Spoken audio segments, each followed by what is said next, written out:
तो ये 2023 का क्वेश्चन पेपर है 20 अगस्त का। और जो 2024 के क्वेश्चन पेपर थे उनको सभी को हमने हल कर लिया है।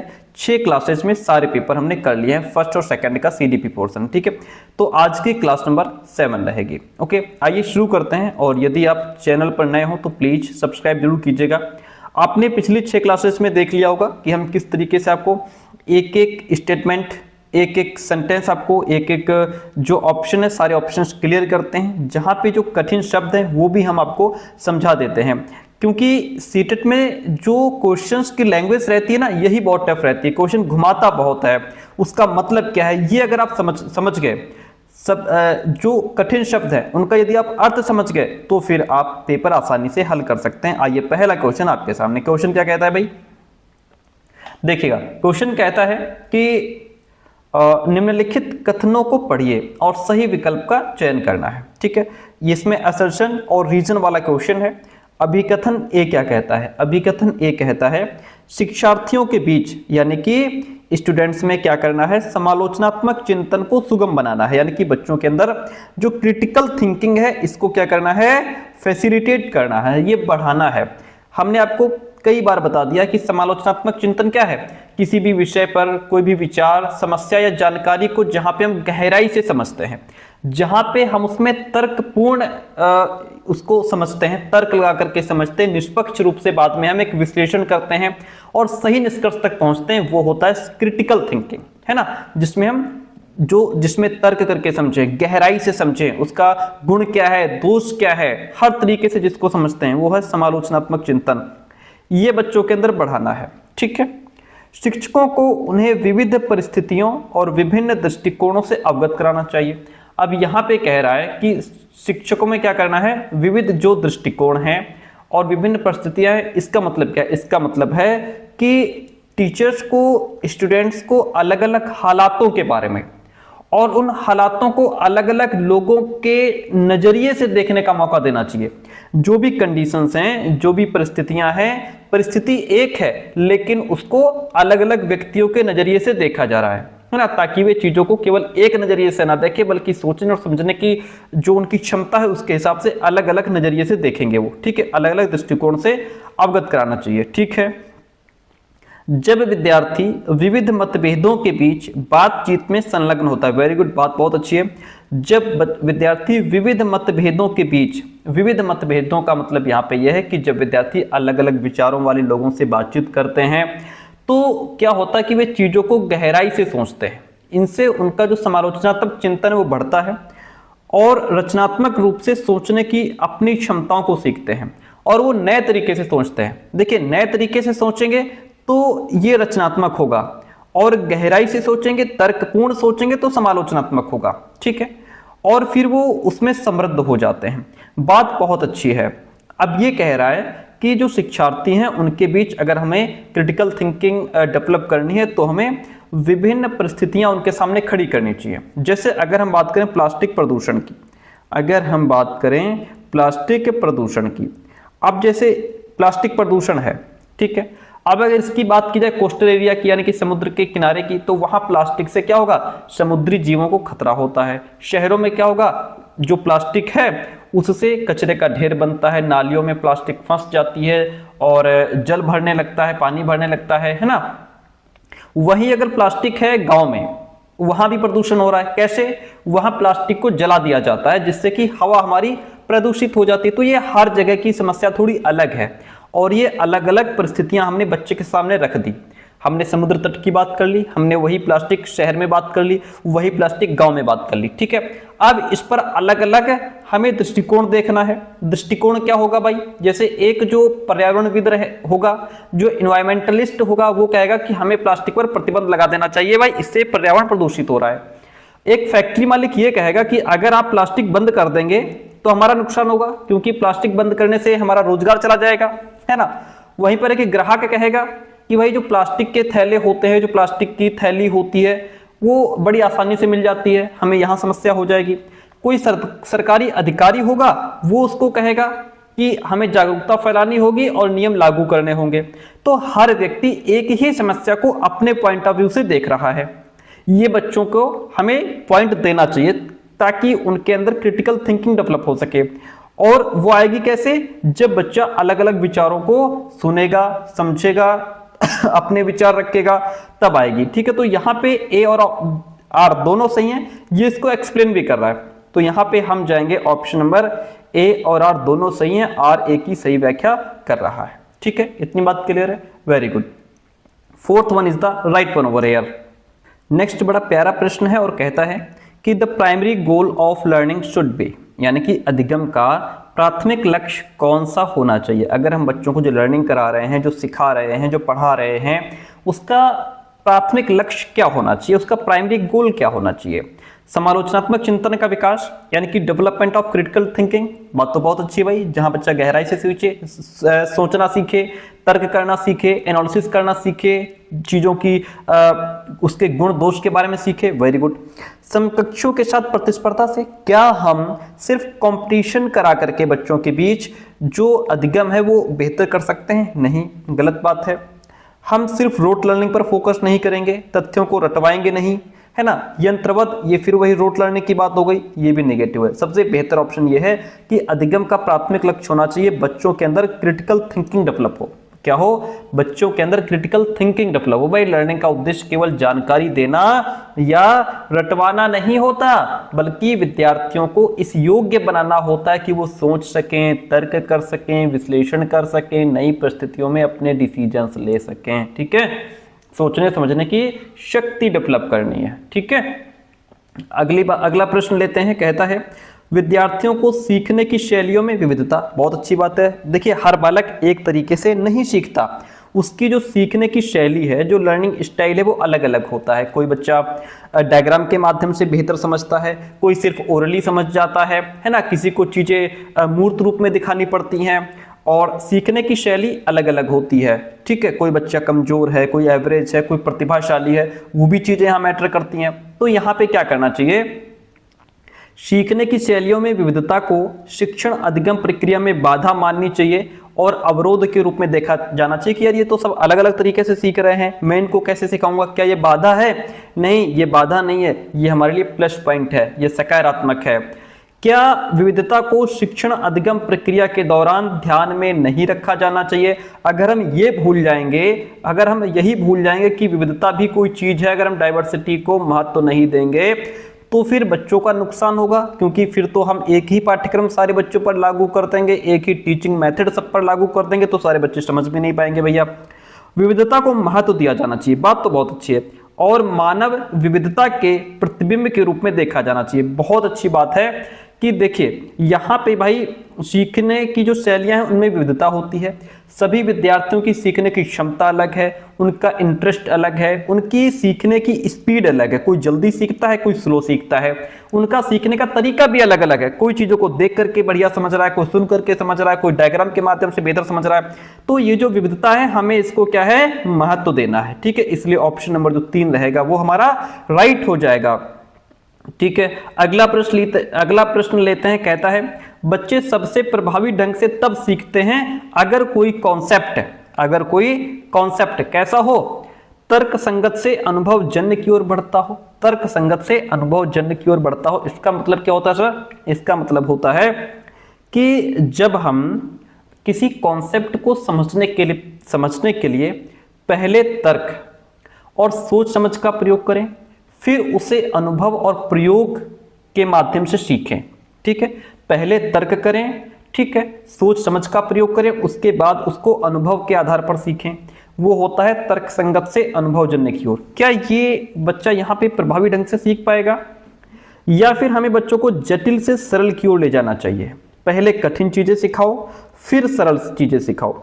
ये गलत है प्यारे दोस्तों, पहले जटिल नहीं सिखाई जाती, पहले सरल चीजें पढ़ाई जाती हैं, फिर कठिन पढ़ाई जाती हैं। पहले कल पढ़ाया जाता है, फिर कल सिखाया जाता है, फिर इससे सेंटेंस बनवाए जाते हैं। ठीक है, हमें सामान्य से विशिष्ट की ओर बढ़ना चाहिए। क्या करना चाहिए? हमें जेनेरिक टू स्पेसिफिक जाना चाहिए। ठीक है, ऑप्शन सही है। अगला देख लेते हैं, अमूर्त से मूर्त की ओर जाना चाहिए। नहीं, ये भी गलत है।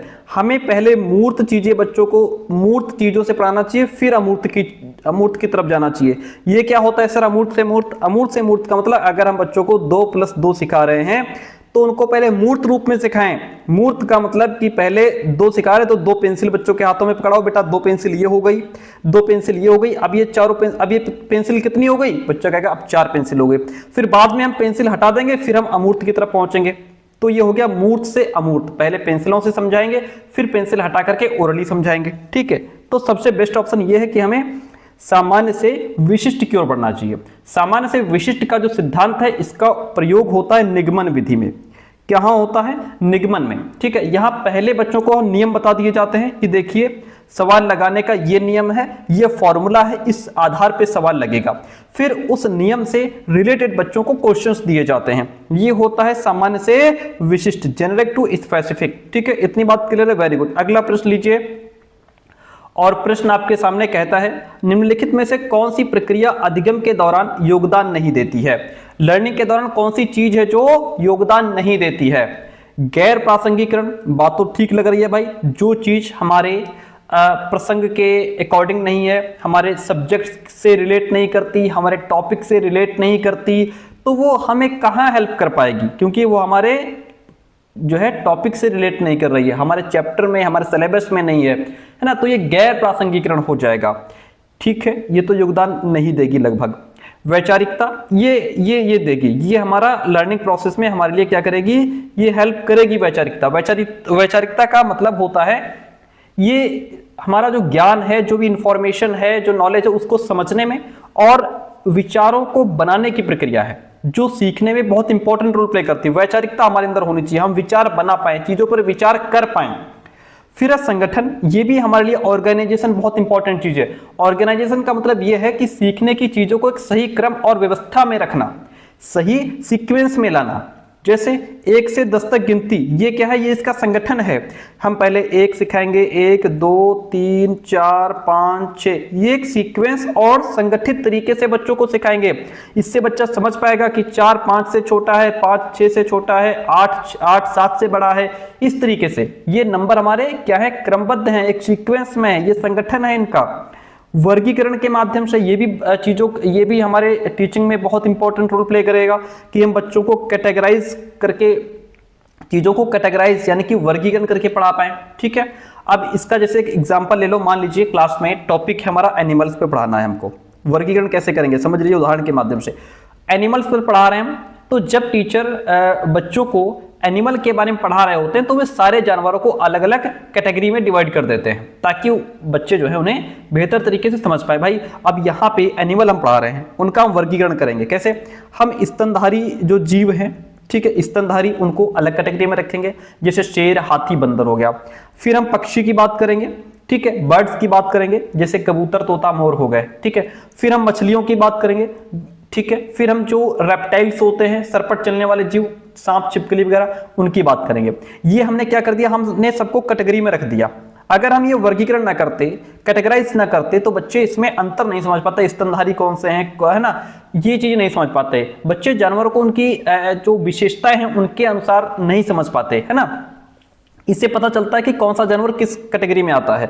तो वर्गीकरण बहुत जरूरी है, चीजों का संगठन बहुत जरूरी है, हमारे अंदर वैचारिकता होनी चाहिए। ये सारी चीजें लर्निंग प्रोसेस में बहुत इंपॉर्टेंट रोल प्ले करती हैं। लेकिन गैर प्रासंगिकरण ये कोई रोल नहीं प्ले करता। जो चीज हमारे कॉन्टेक्स्ट में नहीं है, हमारे सिलेबस में नहीं है, वो किसी काम की नहीं हमारी। ठीक है, इसलिए ऑप्शन जो फर्स्ट है वो हमारा राइट हो जाएगा।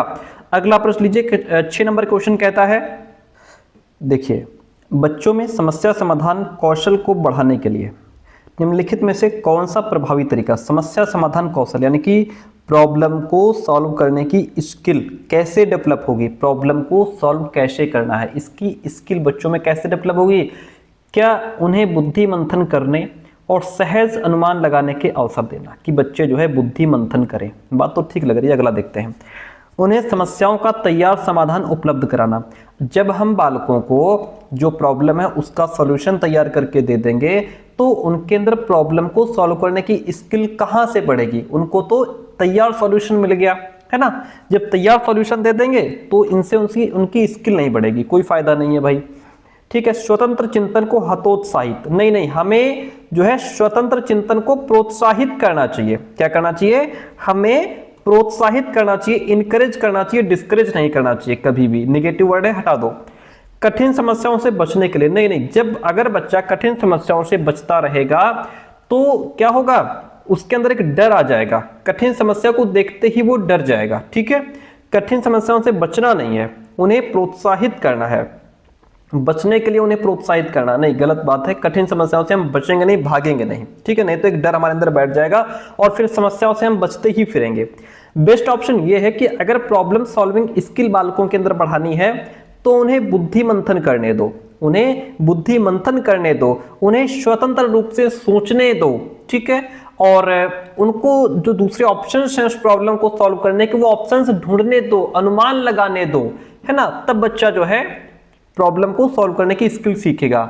ठीक है, और सहज अनुमान लगाने के अवसर उनको देने हैं। ये ऑप्शन बेस्ट है और इसको हम टिक करेंगे, बाकी ऑप्शन यहाँ के गलत हो जाते हैं। अगला प्रश्न लीजिए, कहता है अनुभवात्मक अधिगम किस पर बल देता है।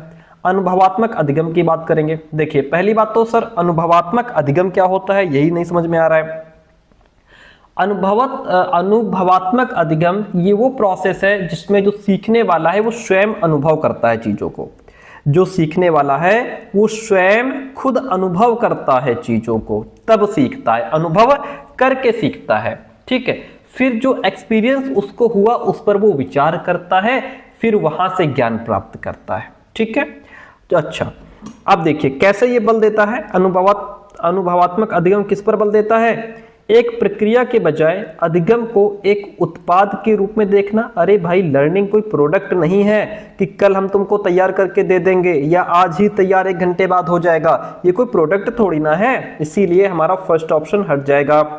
आलोचनात्मक प्रतिबिंबन के महत्व पर, आलोचनात्मक प्रतिबिंबन के महत्व पर, ये ऑप्शन हमको ठीक लग रहा है।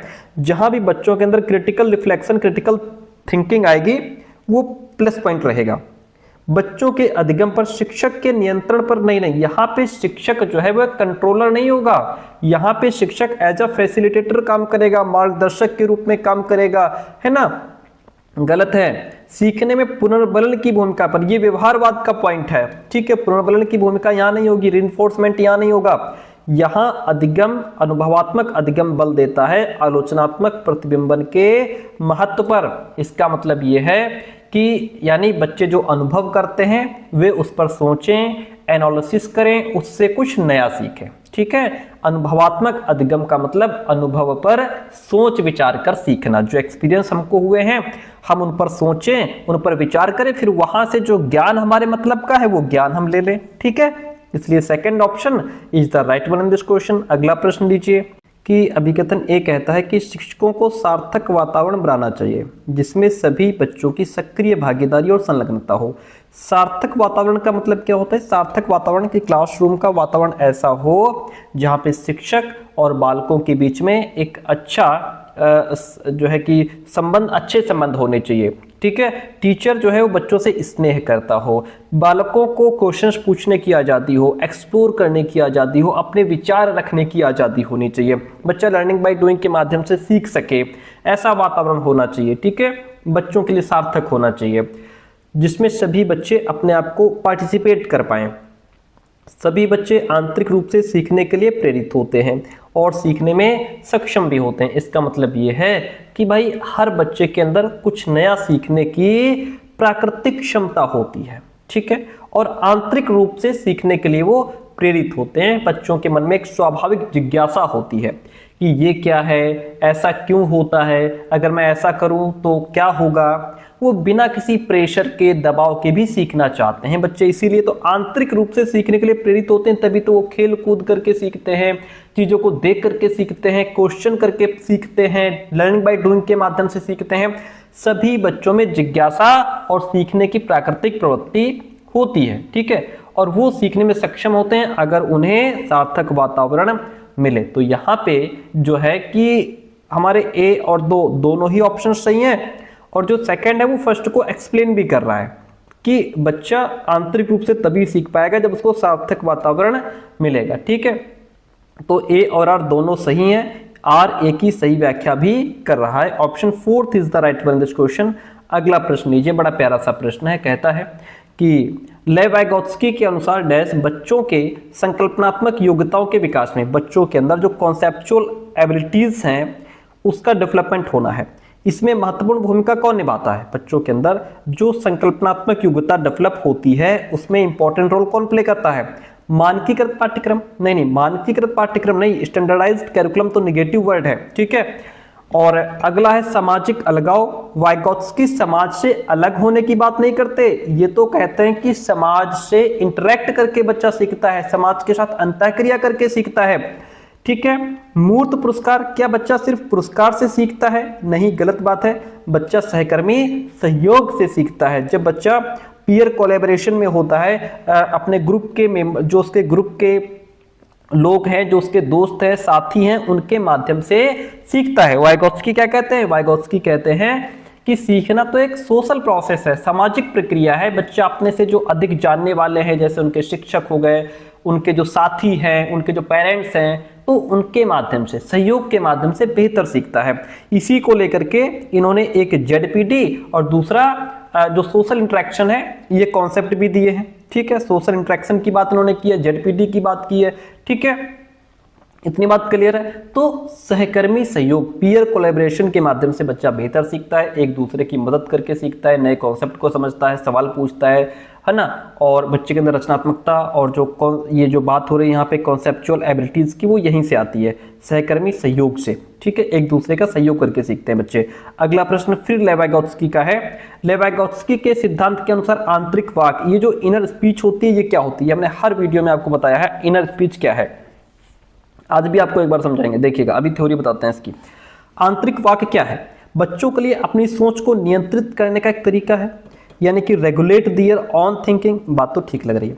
विकासात्मक देरी का संकेत है, is a sign of development delay. क्या इससे डेवलपमेंट डिले होता है, विकास धीरे होता है? नहीं। बच्चों के लिए एक काल्पनिक दोस्त के साथ संप्रेषण करने का तरीका, कि बच्चे मान लेते हैं कि हमारे पास कोई दोस्त है और उससे बात कर रहे हैं, ऐसा नहीं है। संज्ञानात्मक अपरिपक्वता का प्रतीक है, नो, ये भी गलत है। बच्चों के लिए अपनी सोच को नियंत्रित करने का एक तरीका है, जो उनके अंदर इनर स्पीच होती है, जिसमें बच्चा अपने आप से बात करता है, रेगुलेट करता है अपने थॉट्स को, ठीक है। आइए इसको थ्योरी के माध्यम से समझते हैं। वाइगोत्स्की ने बालक में संज्ञानात्मक विकास को समझने की एक विकासात्मक प्रक्रिया के रूप में जो निजी भाषण है, प्राइवेट स्पीच है, ठीक है, जो कि बाद में इनर स्पीच में चेंज हो जाता है। प्राइवेट स्पीच का मतलब यह है कि बच्चा पहले अपनी बात को मुंह से बोल बोल के कहता है, बाद में वही बात मन में चल रही होती है, बस मुंह नहीं खोलता, उसको इनर स्पीच कहते हैं, बात एक ही है। तो प्राइवेट स्पीच को महत्वपूर्ण माना है। निजी भाषण मतलब बालकों में पाई जाने वाली खुद से बात करने की प्रवृत्ति, ठीक है। इससे बच्चा अपने ही कार्य को निर्देश देता है, रेगुलेट करता है, भाषा का प्रयोग करता है, ठीक है। ओके, यहाँ पे वाइगोत्स्की ने बालकों के संज्ञानात्मक विकास में निजी भाषण को एज अ मार्गदर्शक के रूप में देखा है, कि ये बच्चों को जो है मार्गदर्शक के रूप में भूमिका निभाते हैं। जब बच्चे कहते हैं कि इसको, अगर कोई खिलौना टूट गया है तो कहते हैं इसको ऐसे जोड़ूंगा, फिर इसको ऐसे जोड़ूंगा, अरे नहीं ये तो गलत हो गया, अब इसको ऐसे जोड़ूंगा, ये होती इनर स्पीच। ये एक सेल्फ रेगुलेट, अपने काम को निर्देश देने का काम करती है। इसलिए यहाँ पे जो ऑप्शन है फर्स्ट, वहाँ राइट हो जाएगा। हम बढ़ेंगे नेक्स्ट प्रश्न की तरफ। अगला प्रश्न लीजिए। 4 वर्ष की अपर्णा कहती है कि एक बटन जिंदा है, ठीक है। जो बटन है वो अलाइव, जीवित है, क्योंकि यह उसकी शर्ट को एक साथ बांधने में मदद करता है। जीन पियाजे के अनुसार उसकी सोच की विशेषता क्या है? परिकल्पित निगमनात्मक चिंतन हो गया, ये केंद्रीयन हो गया, जिसको हम सेंट्रेशन कहते हैं, ठीक है। और सेंट्रेशन का मतलब जहां बच्चा एक ही पॉइंट पर फोकस करता है, दूसरा नहीं देखता, दूसरे पर ध्यान नहीं देता, ठीक है। पारगमनात्मक तर्क है या फिर जीववादी चिंतन है। तो अगर वो यहाँ पे कह रही है कि जो बटन है वो जिंदा है, तो बटन को जिंदा कह रही है, यानी कि ये एनिमिस्टिक थिंकिंग है, जीववादी चिंतन है। और ये बच्चा जब 2 से 7 साल का होता है, जब बच्चा 2 से 7 साल का होता है, प्री ऑपरेशनल स्टेज में जब बच्चा होता है, तब उसके अंदर ये एनिमिज्म आता है। तब उसके अंदर क्या आता है? ये एनिमिज्म की धारणा आती है, उसके अंदर जीववाद की धारणा आती है। वो निर्जीव वस्तुओं को सजीव समझता है। क्या समझता है? निर्जीव वस्तुओं को सजीव समझता है, ठीक है। इसी को कहते हैं जीववादी चिंतन, कि वो यहाँ पे बटन को जिंदा समझ रही है। Option 4 is the right one in this question. अगला प्रश्न लीजिए। प्रश्न कहता है कि शैशवावस्था में समाजीकरण की डैश संस्थाएं प्रमुख रूप से महत्वपूर्ण है, ठीक है। शैशवावस्था में क्या है कि समाजीकरण की कौन सी संस्थाएं महत्वपूर्ण है, जबकि प्रारंभिक बाल्यावस्था में समाजीकरण की डैश संस्थाएं भी महत्वपूर्ण हो जाती हैं। अब यहाँ पे हम बात करेंगे शैशवावस्था की। सामान्यतः शैशवावस्था को 0 से 5 वर्ष माना गया है, बाल्यावस्था को 6 से 12 वर्ष माना गया है, किशोरावस्था को 12 से 18 वर्ष माना गया है। तो बच्चा शैशवावस्था में जब वो शुरुआत में किससे जुड़ा होता है, शुरुआत में बच्चा अपने पेरेंट्स से जुड़ा होता है, अपने परिवार के सदस्यों से जुड़ा होता है। और परिवार और जो पेरेंट्स होते हैं, परिवार के सदस्य होते हैं, ये आते हैं प्राथमिक स्रोत में। किसमें आते हैं? ये प्राथमिक संस्थाएं हैं समाजीकरण की। बच्चा यहीं से पहले चीज़ें सीखता है, ठीक है। और जब वो प्रारंभिक बाल्यावस्था में पहुंचता है, भाई 6 से 12 वर्ष की अवस्था होती बाल्यावस्था की, तो अब इसमें प्रारंभिक बाल्यावस्था होगी हमारी 6 से 8 की, ठीक है, 6 से 8 की प्रारंभिक बाल्यावस्था।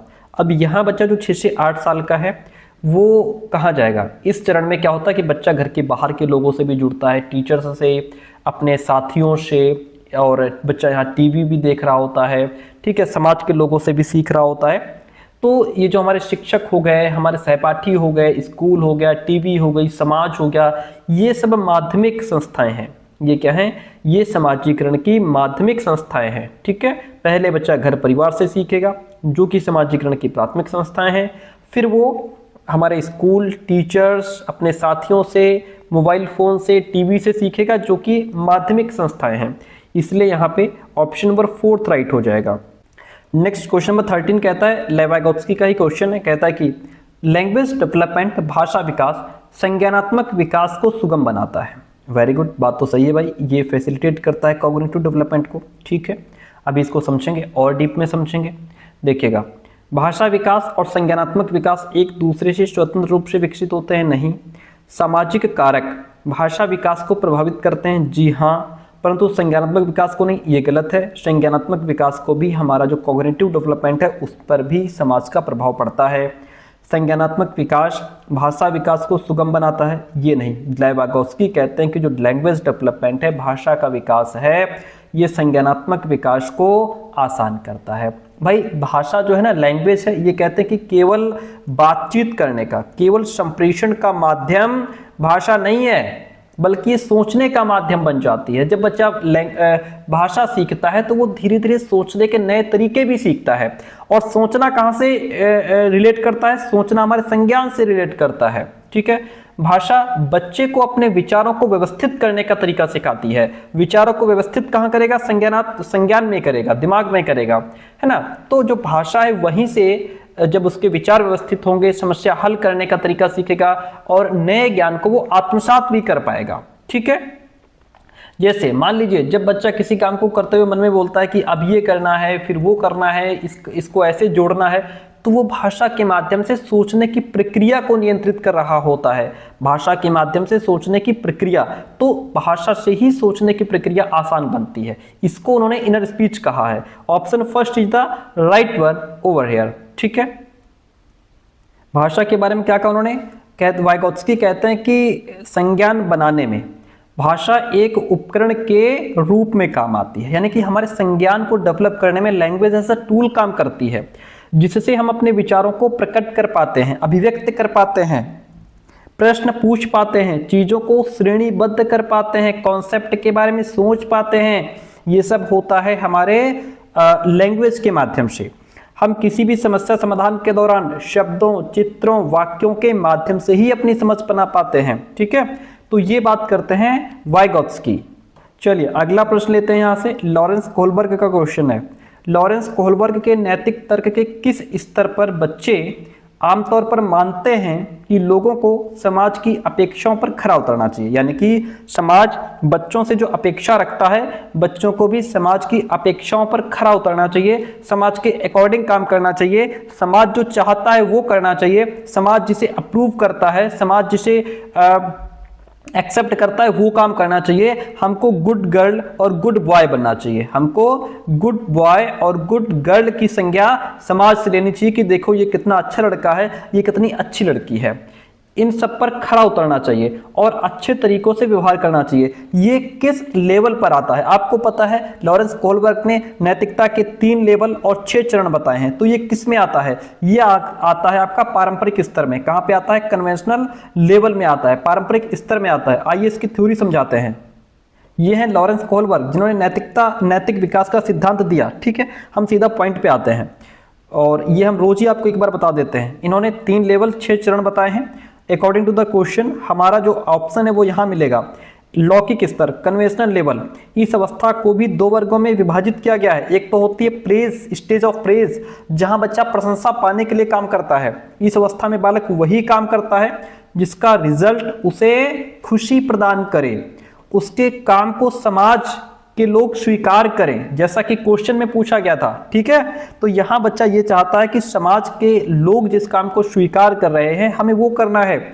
इस अवस्था तक उसे प्रशंसा और निंदा का अर्थ समझ में आ जाता है कि प्रशंसा क्या होती है, निंदा क्या होती है।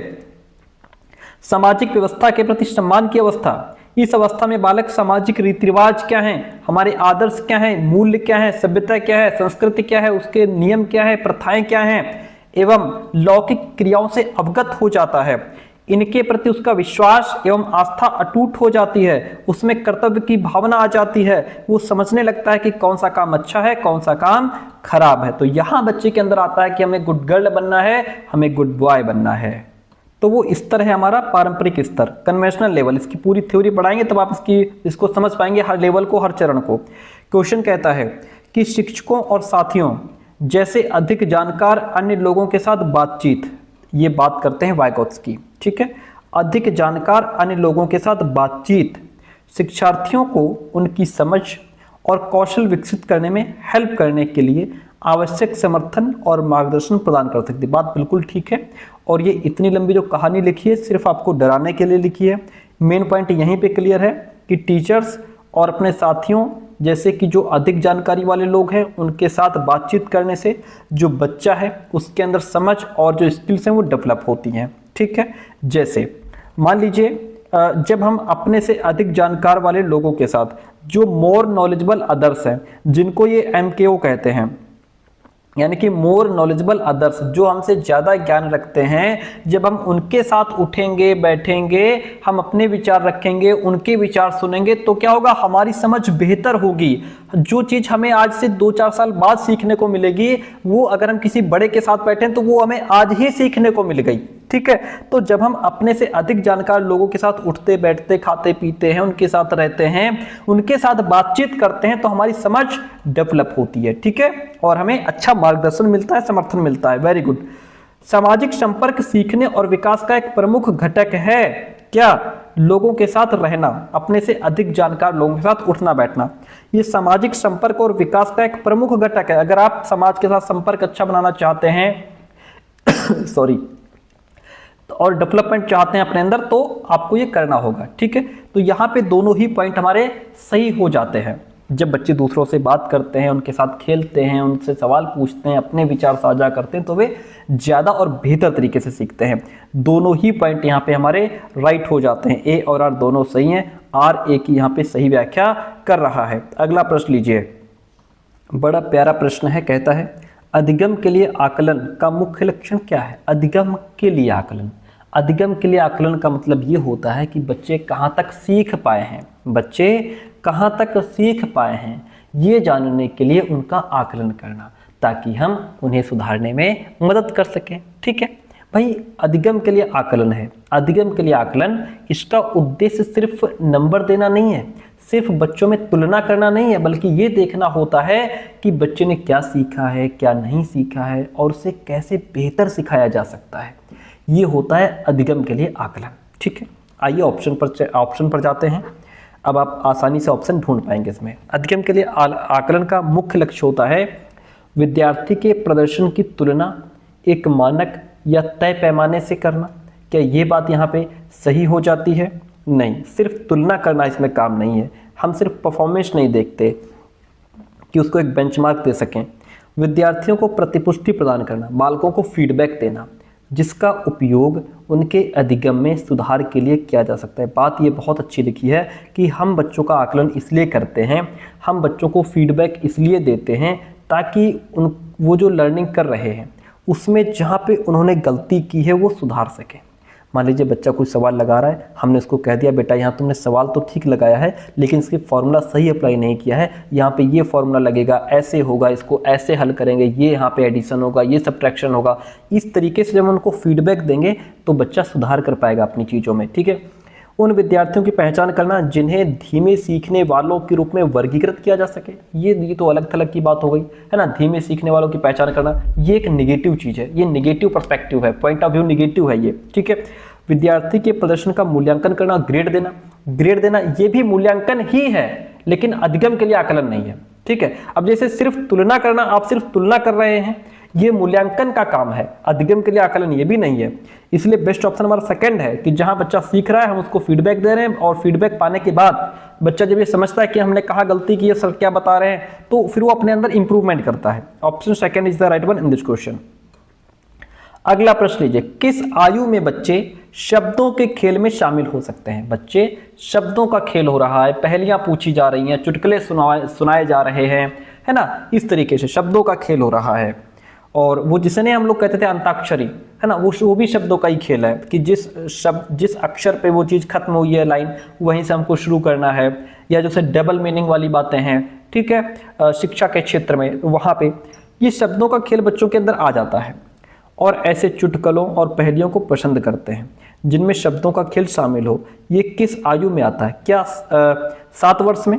हाँ ठीक है, लग रहा है 7 वर्ष में आ जाता है। क्या ये चीज़ बच्चों के अंदर 3 साल में आ जाती है? 3 साल का बच्चा है, 3 साल के बच्चे के अंदर ये पहेलियाँ, ये चुटकुले, ये सब चीज़ें नहीं आती है ना, नहीं आती है, ठीक है। 12 वर्ष का बच्चा, ये तो फिर ज़्यादा हो गया। 1 साल का बच्चा, वो बोल तो पा नहीं रहा, 1 साल में बच्चे के अंदर चुटकुलियाँ पहेलियाँ कहाँ से आ जाएंगी? बेस्ट ऑप्शन यहाँ पे क्या है? यहाँ पे बेस्ट ऑप्शन है 7 वर्ष, ठीक है। लगभग कक्षा 2 का बच्चा है यहाँ पे, तो वो भाषा की गहराई को समझने लगता है, पकड़ने लगता है, शब्दों का अर्थ समझने लगता है, डबल मीनिंग जो शब्द होते हैं उनको समझने लगता है, उसके अंदर तुकबंदी आ जाती है, राइमिंग आ जाती है, चुटकुले आ जाते हैं, पहेलियाँ भी कुछ थोड़ा बहुत जानने लगता है, तो शब्दों से यहाँ वो खेल सकता है। 7 ईयर्स राइट ऑप्शन हो जाएगा। अगला प्रश्न देखिए, यही प्रश्न हमको शायद 21 जनवरी का जो पेपर हल कर रहे थे उसमें भी मिला था, लेकिन लैंग्वेज चेंज थी। कैरल गिलिगन, इन्होंने कोहलबर्ग के नैतिक विकास के सिद्धांत की आलोचना की है। अब नैतिक विकास का सिद्धांत अगर थ्योरी आपने पढ़ी है तो ठीक है, नहीं तो हम पढ़ा देंगे, हालांकि हमारे चैनल पर अपलोड है, उसको आप देख सकते हैं। इन्होंने इनके सिद्धांत की आलोचना की है, ठीक है। क्या कह के आलोचना की है? केस अध्ययन को अनुसंधान पद्धति के रूप में उपयोग करने के लिए नहीं। आनुवंशिक कारकों को पर्याप्त महत्व नहीं दिया कोहलबर्ग ने, नहीं, ऐसी बात नहीं है। सामाजिक संज्ञानात्मक दृष्टिकोण से नहीं देखा कोहलबर्ग ने, ऐसी बात नहीं है। नारीवादी दृष्टिकोण से नहीं देखा। इस बात को लेकर के कैरल गिलिगन जो है वो उन्होंने कोहलबर्ग के सिद्धांत की आलोचना की है कि भाई देखो ऐसा है, तुमने अपने सिद्धांत में पुरुषों को महत्व दिया, पुरुषों के सामने नियम कानून रखे, उनके विचार आपने जाने, लेकिन महिलाओं को आपने ध्यान में नहीं रखा, क्योंकि पुरुषों की सोच को तो आपने प्राथमिकता दे दी, जो नियम और कानून की वजह से आपको आंसर दे रहे हैं, आपके सामने विचार रख रहे हैं, लेकिन महिलाओं को भी आपको महत्व देना चाहिए था। जो महिलाएं हैं वो, उनके अंदर एक नैतिक सोच अलग प्रकार की होती है पुरुषों से। कैसे? महिलाएं घर में बच्चों की देखभाल करती हैं, उनके अंदर ममता होती है, पूरे परिवार से संबंध बना के रखती हैं, अपने पूरे परिवार की जिम्मेदारी उठा करके चलती हैं, ठीक है, और वो उस पर उनकी नैतिकता आधारित है, ठीक है। उसे आपने नज़रअंदाज कर दिया। अगर महिलाओं, ये कहते हैं कि कोहलबर्ग भाई अगर आपने महिलाओं से विचार रखवाए होते तो महिलाएं कुछ और ही जवाब देती आपको, ठीक है। महिलाओं के मान लीजिए 2 बच्चे हैं, दोनों में लड़ाई हो गई है ना। अब माँ यहाँ पे अपने हिसाब से, उनके अंदर ममता है, वो अपने हिसाब से दोनों का क्या करेगी? दोनों का न्याय करेगी। 2 बच्चे हैं, चाहे कितना भी एक दूसरे से लड़ रहे हो कोई किसी चीज को लेकर के, तो माँ यहाँ अपने ही प्रकार से न्याय करेगी। पिता हो सकता है कि आकर के एक के 4 रहपटे मार दे और दूसरे को चीज दे दे, वो एक कर सकता है, लेकिन माँ ऐसा नहीं करेगी। माँ दोनों को खुश रखने का प्रयास करेगी। तो माँ की जो ममता है वो अलग है, महिलाओं की जो नैतिक सोच है वो अलग है। यही बात को लेकर के कैरल गिलिगन ने कहा कि भैया कोहलबर्ग तुमने गलती कर दी, तुमने नारियों को बिल्कुल नजरअंदाज कर दिया। ये ऑप्शन 4 यहाँ पे राइट हो जाता है कि जीन पियाजे के अनुसार पूर्व संक्रियात्मक चिंतन की मुख्य विशेषताओं में से एक डैश ये है, जो किसी स्थिति के एक पहलू पर ध्यान केंद्रित करने और दूसरों की उपेक्षा करने की प्रवृत्ति को संदर्भित करता है। देखिए बात हो रही है पूर्व संक्रियात्मक अवस्था की। पूर्व संक्रियात्मक का मतलब है कि बच्चा यहाँ पे 2 से 7 साल का है, उसको ध्यान में रख करके आंसर करना है, ठीक है। अब यहाँ बच्चा कह रहा है कि किसी स्थिति के एक पहलू पर ध्यान केंद्रित करता है, कि सिर्फ एक पहलू पर ध्यान केंद्रित कर रहा है, दूसरों की उपेक्षा करने की प्रवृत्ति यहाँ पे मिलती है। जैसे कैसे? अब इसको समझिए भाई, यहाँ पे बच्चा है आपका 2 से 7 साल का, इसको ध्यान में रखिएगा, ठीक है। और पूर्व संक्रियात्मक अवस्था में बच्चा है। यहाँ बच्चे के अंदर जो गुण आएगा वो आएगा केंद्रीयकरण, सेंट्रेशन का गुण आएगा। ये क्या होता है? ये होता है जैसे आपने बच्चे के सामने 2 गिलास में पानी रख दिया भर करके, दोनों बराबर के गिलास है, बच्चे से पूछेंगे कि पानी किस में ज़्यादा है, बच्चा कहेगा दोनों में पानी बराबर है। फिर आप क्या करेंगे, एक पतला और लंबा गिलास रख देंगे और ये पानी सारा इसमें डाल देंगे और ये गिलास भर जाएगा। अब इसमें और इसमें आप पूछेंगे कि पानी किस में ज़्यादा है, बच्चा कहेगा इसमें ज़्यादा है। क्यों? क्योंकि वो यहाँ पे सिर्फ इसकी ऊंचाई देख रहा है। क्या देख रहा है? वो सिर्फ इसकी ऊंचाई देख रहा है। सिर्फ क्या कर रहा है, वो एक ही पहलू पर ध्यान केंद्रित कर रहा है। क्या कर रहा है? यहाँ पे वो सिर्फ एक ही पहलू पर ध्यान केंद्रित कर रहा है। यहाँ पे जो चौड़ाई है, यहाँ पे जो दूसरी चीज चौड़ाई है, वह उसकी उपेक्षा कर रहा है। वो चौड़ाई पर ध्यान नहीं दे रहा है, सिर्फ एक पहलू पर ही ध्यान दे रहा है। इसे कहते हैं केंद्रीयन, इसको कहते हैं सेंट्रेशन। ये गुण होता है बच्चे के अंदर जब बच्चा होता है 2 से 7 साल का। ठीक है, वो इसमें फर्क नहीं कर पाता कि ये पतला गिलास भी है, ये पतला है, ये चौड़ा है, पानी तो बराबर ही होगा, नहीं। ठीक है, यहाँ पे बच्चे को आप घर में बड़ी कप में चाय दो और कप थोड़ी खाली हो, वो चाय नहीं लेगा। छोटी कप हो लेकिन कप ऊपर तक भरी हो, वो चाय ले लेगा। वो समझता है कि जो ऊपर तक चीज भरी है बस वही चीज उसी में ज्यादा है। ओके, ये होता है केंद्रीयन। ठीक है, यहाँ पे ये गुण आता है बच्चे में 2 से 7 साल में। अब इसको भी समझ लो, ये ऑप्शन हमारे सब गलत हैं, लेकिन इसको समझ लो पारगमन होता क्या है। पारगमन की जो बात हो रही है, पारगमन आता है बच्चे के अंदर 7 से 11 साल में, जब बच्चा होता है 7 से 11 साल का। यहाँ पे बालक तार्किक ढंग से सोचना समझना शुरू कर देता है। कोई भी संख्याएं हैं या कोई भी वस्तु है, ठीक है, उसके रिलेशन को समझने लग जाता है, खास करके कंपैरिजन करके सीक्वेंस के बेस पे चीजों को समझना शुरू कर देता है। और ये गुण आपकी 7 से 11 साल में बच्चों के अंदर आता है। यहाँ बालक ये समझने लगता है कि 4 गुणे 2 बराबर 8 होता है, तो 2 गुणे 4 बराबर भी 8 ही होगा। ये गुण यहाँ पे बच्चे के अंदर आ जाता है। ठीक है, वहीं पर फिर ऑप्शन है सेकंड, विकेंद्रियन। विकेंद्रियन जो है वो इससे ऊपर की अवस्था है, उससे ऊपर की अवस्था सेम अवस्था वही 7 से 11 वर्ष वाली है। यहाँ बच्चा अब ये नहीं कहता कि जिसमें जो गिलास पतला लंबा है उसमें पानी ज्यादा है। यहाँ बच्चा लंबाई चौड़ाई को समझ जाता है कि यहाँ अगर वही प्रोसेस करो, बच्चे के सामने गिलास में पानी रखो, तो बच्चा ये नहीं कहेगा कि ये पतला है तो इसमें पानी ज्यादा है। वो समझ गया है कि इसका दूसरा पहलू चौड़ाई भी है, हमें चौड़ाई पर भी ध्यान देना है। ठीक है, वही चीज समझ जाता है। फिर है कार्य कारण का विशेषण, ये भी 7 से 11, ये तीनों ही 7 से 11 वर्ष की जो अवस्था है बालक की उसी में आते हैं। ठीक है, कार्य कारण, इस अवस्था में बच्चे तार्किक रूप से तो सोचना शुरू कर ही देते हैं। और ये जैसे कार्य और कारण का विश्लेषण, जैसे अगर ऐसा हुआ तो ऐसा क्यों हुआ, वैसा ही होगा, इस तरीके से बच्चा ये समझने लगता है कि जैसे अगर मैं पौधे को पानी नहीं दूंगा तो वो सूख जाएगा, तो कारण क्या है कि पानी आपने नहीं दिया, पानी नहीं दिया, ये क्या है, ये कारण है। उसका रिजल्ट क्या होगा, पौधा सूख जाएगा। इसके बीच में वो रिलेशन बनाना शुरू कर देता है। ये तीनों अवस्थाएं 7 से 11 वर्ष में बच्चे के अंदर आती हैं और ये अवस्था 2 से 7 साल में बच्चे के अंदर आती है। Option clear. हम बढ़ेंगे नेक्स्ट प्रश्न की तरफ। अगला प्रश्न लीजिए, कहता है प्रतिभावान बच्चों को शिक्षित करने का उपागम जो उन्हें असामान्य रूप से तीव्र गति से पाठचर्या के माध्यम से आगे बढ़ाता है, उसे हम क्या कहते हैं? उसे हम विसर्जन कहते हैं। विसर्जन तो नहीं कहते भाई, विसर्जन का मतलब तो होता है कि किसी चीज को छोड़ देना, हटा देना, ये नहीं है। त्वरण, गतिवर्धन, एक्सीलरेशन, ये बात यहाँ पे ठीक है, ये बात यहाँ पे ठीक है, क्योंकि एक्सीलरेशन एक ऐसा टीचिंग मेथड, एक ऐसी टीचिंग रणनीति या स्ट्रेटजी कहें, ये वो होती है कि जहाँ पे जो प्रतिभाशाली बच्चे होते हैं, जो प्रतिभाशाली या जो मेधावी बच्चे होते हैं, उनकी क्षमता के अनुसार तेजी से आगे की जो क्लासेस हैं उनमें उनको भेजा जाता है, उनके सिलेबस को जल्दी खत्म कर दिया जाता है ताकि उनका डेवलपमेंट रुके ना। क्योंकि बच्चा प्रतिभावान है ना, कक्षा 6 का बच्चा है, कक्षा 8 के सवाल लगा रहा है, तो हम उसको कक्षा 6 के सवाल कब तक लगवाते रहेंगे? वो बोर नहीं हो जाएगा? कक्षा 8 के सवाल वो अभी से लगा रहा है, तो हम उसको जो बाकी उसका कक्षा 6 का, फिर कक्षा 7 का सिलेबस उसका जल्दी खत्म करवा देंगे, फिर कक्षा 8 का सिलेबस उसको देंगे, ताकि वो बच्चा जल्दी जल्दी सीखता रहे। ठीक है, ये होता है। अभेद की विभेदित निर्देशन। विभेदित निर्देशन ये एक ऐसी रणनीति है जिसमें शिक्षक छात्रों की अलग अलग क्षमताओं के हिसाब से अलग अलग तरीके से पढ़ाते हैं। ये आपका समावेशी शिक्षा में काम आता है। संवर्धन का मतलब यहाँ पे इनरिचमेंट है। इसमें बच्चे को अतिरिक्त और गहराई वाले अनुभव दिए जाते हैं, लेकिन पाठ्यक्रम की गति नहीं बढ़ाई जाती। ये भी गलत है। बेस्ट ऑप्शन आपका सेकंड हो जाएगा। ठीक है, second option is the right one over here है। क्वेश्चन नंबर 21 लेते हैं और कहता है कि डिस्ग्राफिया क्या है। डिस्ग्राफिया क्या है? ये एक लर्निंग डिसेबिलिटी है और इसमें होता क्या है कि बच्चे को लिखने में दिक्कत होती है। ग्राफ से संबंधित डिस्ग्राफिया, ग्राफ से संबंधित रखिए कि इसको लिखने में दिक्कत होती है। ठीक है, एक मनोवैज्ञानिक विकार है जिसकी विशेषता ध्यान का अभाव, ध्यान की कमी और आवेगशील व्यवहार। ये जो विशेषता है ये ADHD की है, ADHD की विशेषता है, ये डिस्ग्राफिया नहीं है। डिस्ग्राफिया एक तंत्रिकीय विकार है जिसकी विशेषता अक्षरों और आकारों को बनाने में कठिनाई है। ये बात बिल्कुल सही है। जो बच्चा डिस्ग्राफिया से प्रभावित है, ये भी न्यूरोलॉजिकल है, ठीक है, उसको क्या होगा कि लिखने में दिक्कत होगी।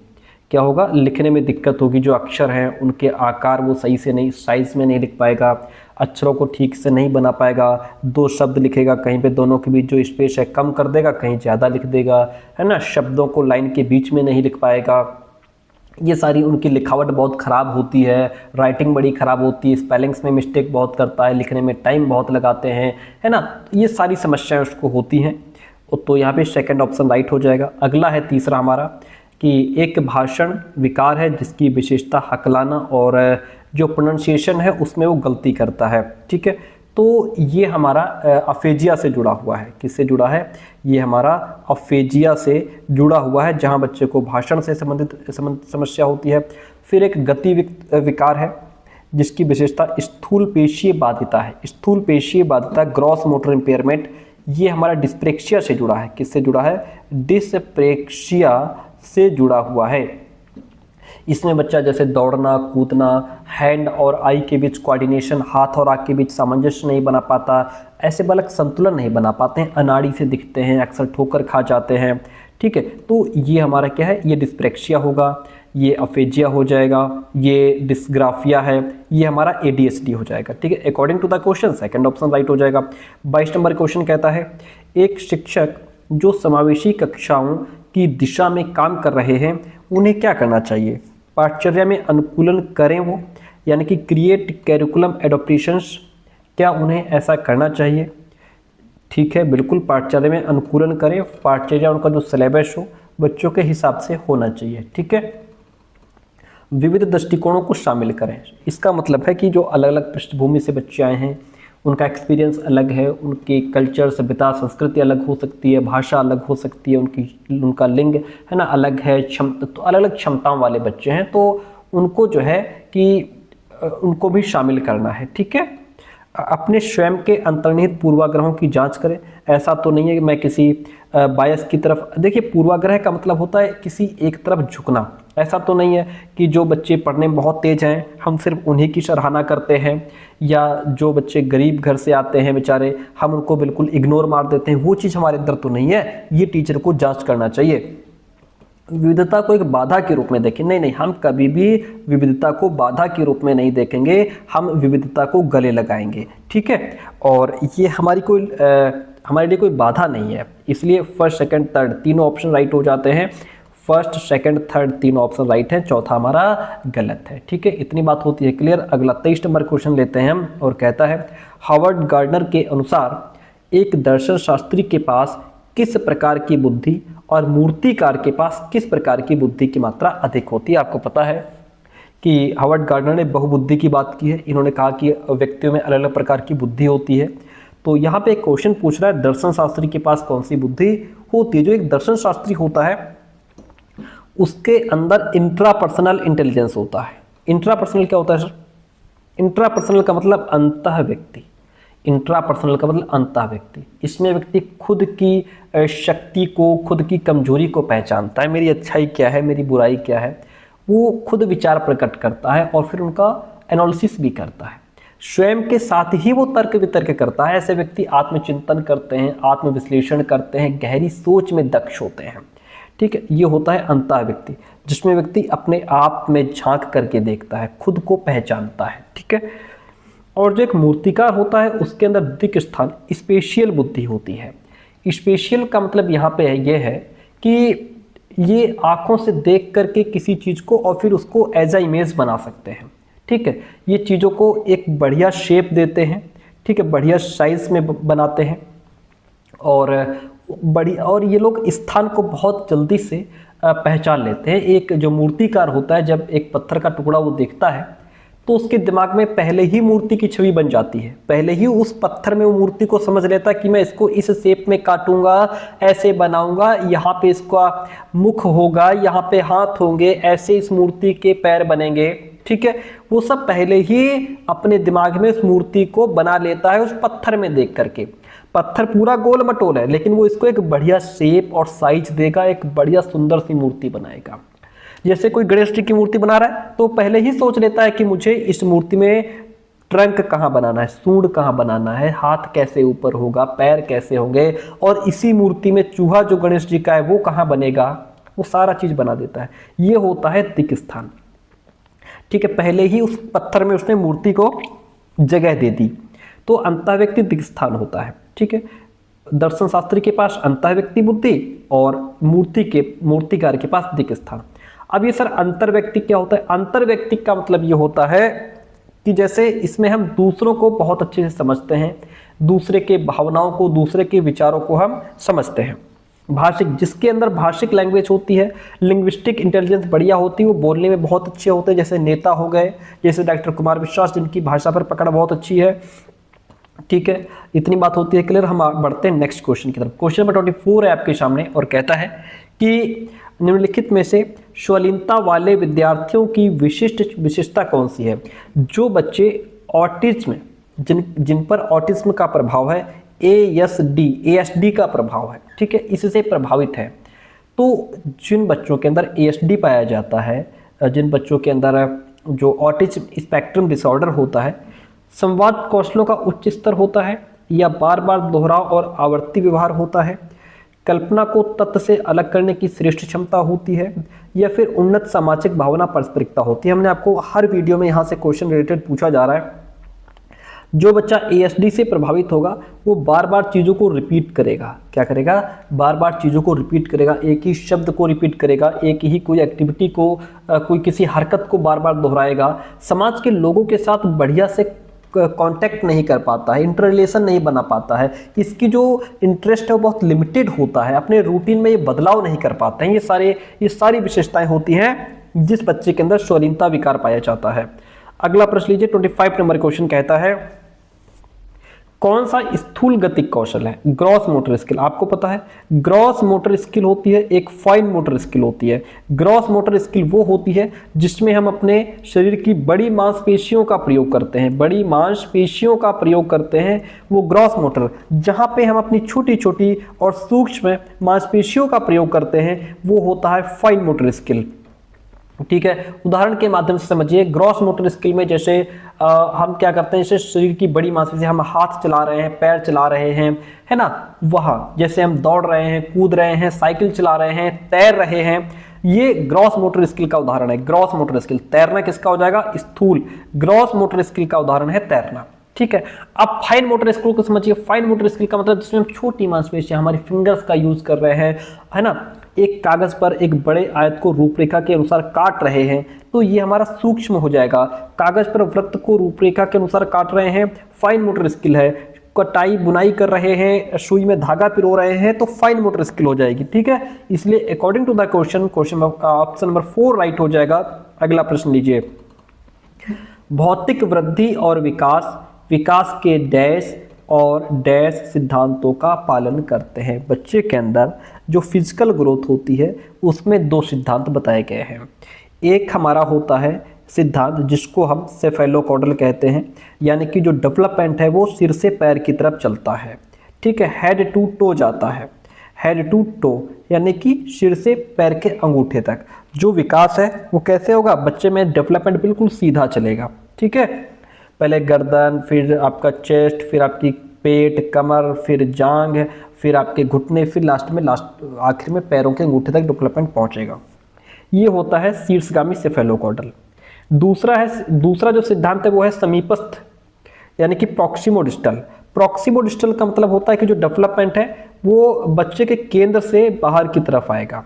केंद्र में, सेंटर में हमारी रीढ़ की हड्डी है, हमारा हार्ट है, ये सब चीज़ें डेवलप होंगी। फिर बाहर की तरफ हमारा चेस्ट डेवलप होगा, हमारे कंधे चौड़े होंगे, कंधे डेवलप होंगे, हमारी भुजाएं डेवलप होंगी, हाथ डेवलप होंगे, फिर हमारी फिंगर्स डेवलप होंगी। ये केंद्र से बाहर की तरफ आ रहा है।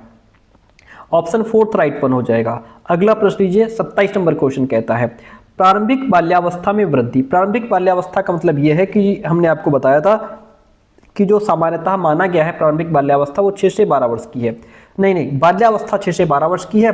अब इसमें अगर प्रारंभिक बाल्यावस्था की बात करेंगे तो 6 से 8 वर्ष की है। ठीक है, यहाँ पे बच्चे की जो ग्रोथ है वो थोड़ा सा रुक जाती है, नहीं रुक जाती है, थोड़ा सा स्थिर हो जाती है। ठीक है, यहाँ पे बच्चे की जो ग्रोथ है वो थोड़ा स्थिर हो जाती है, और जो सोच है बच्चे की वो कुछ हद तक आत्म केंद्रित रहती है, पूरी तरीके से नहीं, कुछ हद तक बच्चे के जो सोच है वो ईगोसेंट्रिक होती है।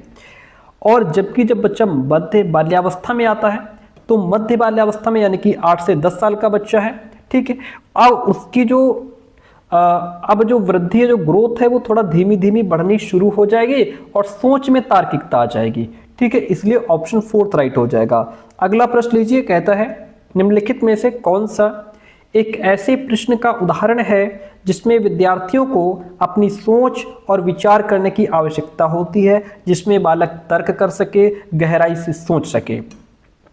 कक्षा की शुरुआत से क्रियाओं के उपयोग के बारे में आपकी समझ कैसे बदली है। अब इसका आंसर किसी किताब में नहीं मिलेगा बालक को कि वो रटा रटाया आंसर सुना दे। अब कैसे बदली है इस पर वो अपने विचार रखेगा, गहराई से सोचेगा, है ना। ये मुझे ठीक ऑप्शन लग रहा है। अगला कहता है आप क्रिया को वर्तमान काल में कैसे बदल सकते हैं। सिंपल बात है, किसी भी वर्ब को हम अगर पास्ट में है तो प्रेजेंट में कैसे लाएंगे, और अगर फ्यूचर में है तो प्रेजेंट में कैसे लाएंगे, ये तो हम नियम के आधार पर उसको बता देंगे किताबों के अनुसार। ठीक है, इसमें हमने अपनी कोई समझ नहीं लगाई, अपना कोई दिमाग नहीं लगाया। वाक्य में संज्ञा और क्रिया के बीच में क्या संबंध है, ये भी हम उसको बता देंगे। क्रिया की परिभाषा क्या है, रटा रटाया है, बता देंगे। ये जो ऑप्शन है हमारा, ये कह रहा है, ये एक ऐसा प्रश्न का उदाहरण है जिसमें विद्यार्थियों को अपनी सोच पर विचार करना है, गहराई से सोचना है ना, अपने थॉट्स रखने हैं। तो ऑप्शन 1 राइट हो जाएगा। यहाँ बच्चा अपना दिमाग लगा रहा है। आज का सेकंड लास्ट क्वेश्चन रहेगा आपके सामने। कहता है कि निम्नलिखित में से कौन सा विफलता के लिए आंतरिक आरोपण का एक उदाहरण है। मान लीजिए आप फेल हो जाते हैं, ठीक है। अब जो फेल आप हो रहे हैं उसका आरोप किस पर लगा रहे हैं, अपने आप पर लगाएंगे तो आंतरिक हो जाएगा, दूसरों पर लगाएंगे तो बाहरी हो जाएगा। ठीक है, एट्रीब्यूशन इसको कहते हैं। मैं परीक्षा में फेल हो गया क्योंकि मेरे दोस्त मेरा ध्यान भटका रहे थे, ये आंतरिक नहीं है, ये बाहरी है। आप इसका आरोप दूसरों पर लगा रहे हैं, फेल आप हुए हैं, आरोप दोस्त पर लगा रहे हैं, ये बाहरी हो गया, गलत है। शिक्षक के पक्षपाती होने की वजह से मुझे नंबर अच्छे नहीं मिले, ये आप फेल होने का जो आरोप है टीचर पर लगा रहे हैं, अपनी इसमें गलती नहीं दे रहे हैं। मुझे निम्न ग्रेड प्राप्त हुआ क्योंकि शिक्षक कठोर तरीके से आंकते हैं, इस यहाँ पे आप फेल होकर के शिक्षक को कठोर कह रहे हैं, इसका जो कारण है अपने ऊपर नहीं लिया आपने। मैं परीक्षा में फेल हो गया क्योंकि मैंने पर्याप्त पढ़ाई नहीं की, मैं इस योग्य नहीं था, मेरी पढ़ाई में कमी रह गई, है ना। ये सब क्या है, ये आंतरिक आरोपण है कि आप फेल हो गए, उसका आरोप आपने अपने ऊपर ले लिया, तो ये क्या है, इसको कहते हैं आंतरिक आरोपण। मैंने पर्याप्त पढ़ाई नहीं की, मेरी योग्यता में कहीं ना कहीं कमी रह गई, है ना, ये बात होती है। अगला प्रश्न, आज का लास्ट प्रश्न, आपसे कहना चाहेंगे क्लास कैसे रही, आप कमेंट करके जरूर बताइएगा। निम्नलिखित कथनों को पढ़िए, सही विकल्प चुनिए। कहता है बहुत कम उम्र में दुनिया भर में अधिकांश संस्कृतियों में लड़कियां गुड़िया को खिलौने के रूप में चुनती है, कि जो लड़कियां हैं वो कहते हैं हम गुड़िया से खेलेंगी, डॉल से, जबकि लड़के को कारों के साथ खेलना पसंद करते हैं। लड़के को खेलने के लिए कार दी जा रही है, लड़की को खेलने के लिए गुड़िया दी जा रही है। बच्चे किसी विशेष संस्कृति की अपेक्षाओं के आधार पर ऐसे लड़के या लड़की के लिए क्या उपयुक्त माना जाता है, इसके बारे में जानकारी व्यवस्थित करते हैं और उसके अनुसार व्यवहार करते हैं। दोनों ऑप्शन राइट है कि ये जो लड़के कार से खेल रहे हैं, लड़कियां गुड़िया से खेल रही हैं, ये जेंडर रूढ़िवादिता है, कि हमारी समाज में ये होता चला आया है कि लड़के कार से खेलेंगे, लड़के गन से खेलेंगे, लड़कियां डॉल से खेलेंगी, ये हमारी समाज में चलता चला रहा है। और जो हमारी संस्कृति में चलता चला आ रहा है, हम उसी के आधार पर लड़के के लिए क्या सही है, लड़की के लिए क्या सही है, उसी के आधार पर हमने क्या किया है, अपनी जानकारी हमने इकट्ठा की है। तो दोनों ऑप्शन राइट है, और यहाँ पे जो सेकंड ऑप्शन है वो फर्स्ट को एक्सप्लेन भी कर रहा है कि ए और आर दोनों सही है, आर ए की सही व्याख्या है। ठीक है, तो प्यारे दोस्तों ये थे आज के 30 क्वेश्चन। कल हम ये 20 अगस्त 2023 का ही पेपर का जो सेकंड पेपर की जो CDP रहेगी उसको हल करेंगे। क्लास कैसे रही कमेंट करके जरूर बताइए। थैंक यू सो मच, मिलते हैं बहुत जल्दी नेक्स्ट क्लास में।